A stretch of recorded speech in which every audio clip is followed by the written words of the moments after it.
एक वैयावृत्त नाम का तप है, जिसका अर्थ होता है बालक व्रत अथवा गिलान उर्वरक आदि मुनियों की सेवा कर उन्हें मार्ग में स्थिर रखना।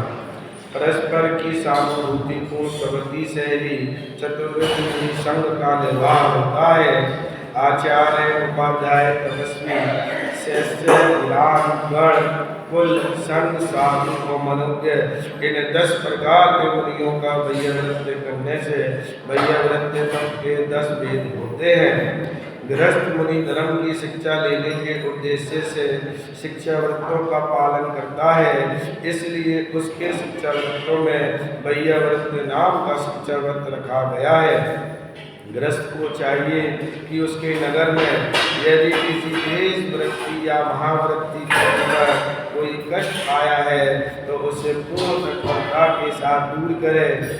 इस वैयावृत्त शिक्षाव्रत में सभी दानों का समावेश होता है। वैयावृत्ति करते समय किसी प्रकार की गिलानी या मान अपमान का भाव नहीं रखना चाहिए, क्योंकि स्वार्थ बुद्धि से किया हुआ वैयावृत्त धर्म का अंग नहीं होता। सेवा को स्ववृत्ति भी कहा है और परम धर्म भी कहा है। जब सेवा किसी स्वार्थ बुद्धि से की जाती है तब स्ववृत्ति कुलवृत्ति कहलाती है, और जब निस्वार्थ भाव से की जाती है तब परम धर्म कहलाती है, कर्म निर्जरा का कारण मानी जाती है।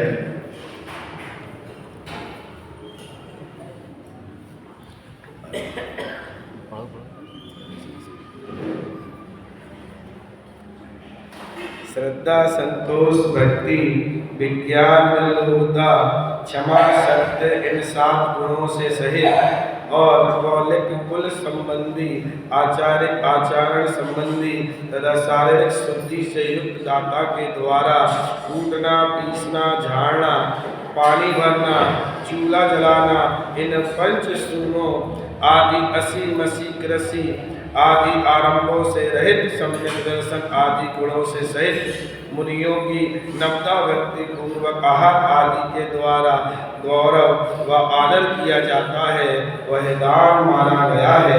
वह दान माना गया है। आगे दान क्या कहलाता है? ये कहते हैं जीव घात के स्थान को सूना कहते हैं। जीव घात के स्थान को सूना कहते हैं। संक्षेप से सूना के 5 भेद हैं, जैसा कि कहा गया है।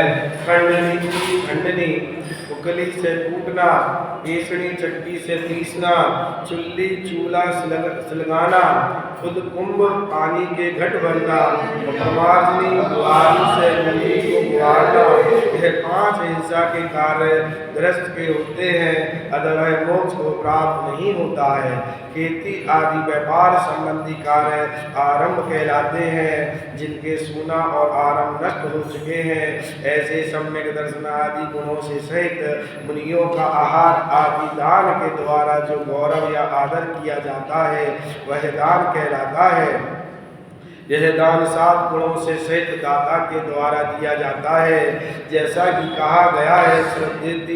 श्रद्धा, संतोष, भक्ति, विज्ञान, अलौकिकता, क्षमा और सत्य, यह 7 गुण जिसके होते हैं उस दाता की प्रशंसा करते हैं। इन 7 गुणों के सिवाय दाता को शुद्ध भी होना चाहिए। दाता की शुद्धता का विचार 3 प्रकार से किया जाता है, कुल से, आचार से और शरीर से। जिसकी वंश परंपरा शुद्ध हो उसे कुल शुद्ध कहते हैं। जिसकी वंश परंपरा शुद्ध हो उसे कुल शुद्ध कहते हैं। जिसका आचरण शुद्ध हो उसे आचार शुद्ध कहते हैं। और जिसने स्नान कर शुद्ध वस्त्र धारण किए हैं, अंग भंग नहीं है, तथा जिसके शरीर में राग रुधिरादिक को जलाने वाली कोई बीमारी नहीं है, उसे शरीर शुद्ध कहते हैं। यह दान 9 प्रकार के पुण्यार्जन के कारणों के साथ दिया जाता है, जैसा कि कहा गया है कि परिग्रहणति परिधान करना, उच्च स्थान देना, पाद प्रक्षाल करना, पूजन प्रणाम, मन शुद्धि, वचन शुद्धि, काय शुद्धि, ऐसा आहार शुद्धि, यह नव पुण्य कहलाते हैं। इन्हीं को नवदा भक्ति कहते हैं। इस श्लोक में दान, दाता, पात्र और दान की विधि बतलाई गई है। पात्र को देखकर उसके प्रति जो आदर प्रकट किया जाता है वह दान कहलाता है।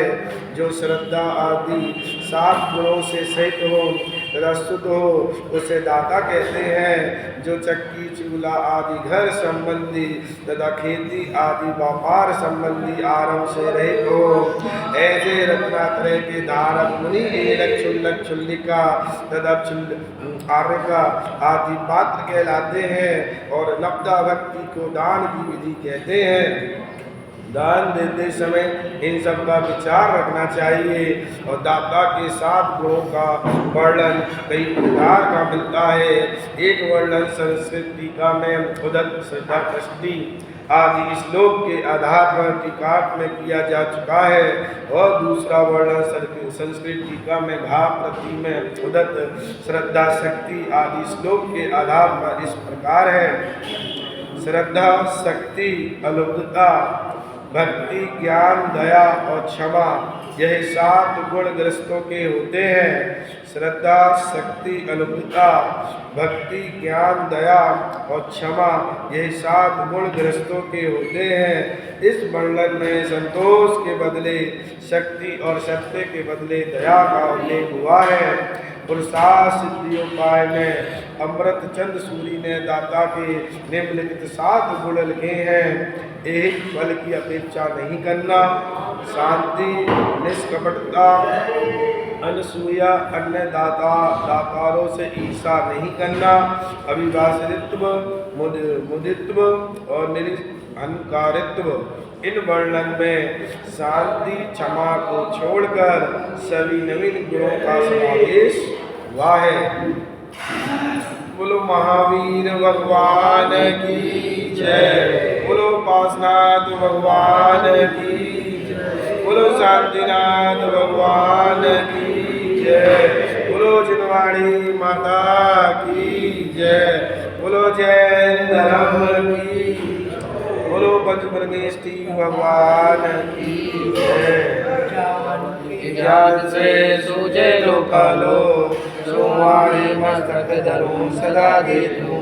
हे जिनवाणी भारती तोहि जपो जिन रहे, जो तेरी शरणा गए तो पावे सुख चैन। देव जो अरिहंत को गुण सेवा निर्गन, नया धर्म पालो सदा यही मोक्ष का वन। बोलो जिनवाणी माता की जय। बोलो जैन धर्म की जय। बोलो पंचपरमेष्ठी भगवान की जय।